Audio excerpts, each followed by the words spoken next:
Sir இவங்க தேர்தல் அறிக்கையில் சொன்னாங்க, 2022 தேர்தல்களில் சொன்னாங்க, இந்த வேலை வாய்ப்பை 150 நாளாக உயர்த்துவோம் என்று சொன்னாங்க. அவங்களுடைய தேர்தல் அறிக்கையில் 42வது அறிக்கை இந்த ஊரக வேலை வாய்ப்பை 150 நாளாக உயர்த்தும்னு சொன்னாங்க. செய்தாங்களா சார்? செய்ததுக்காக பாராளுமன்றத்தில் குரல் கொடுத்தாங்களா? நம்முடைய அக்கா கனிமொழி பாராளுமன்றத்தில் பேசினாங்களா? நம்ம அண்ணன் சின்ன அண்ணன் ராசா பாராளுமன்றத்தில் இது பற்றி பேசினாரா?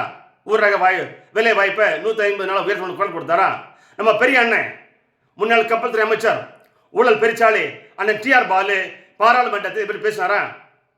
150 நாள் வேலை வாய்ப்பு கொடுக்க வேண்டும் கிராமப்புறத்து மக்களுக்கு சொன்னாரா? இவங்க தேர்தல் அறிக்கை சொல்லிட்டு தூங்கிட்டாங்க சார்.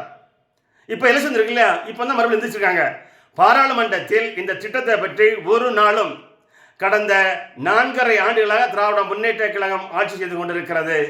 இவர்கள் கடந்த 10 ஆண்டுகளாக மத்தியில் எம்பியா இருந்து கொண்டிருக்கிறார்கள், பாராளுமன்ற உறுப்பினர் இருந்து கொண்டிருக்கிறார்கள்.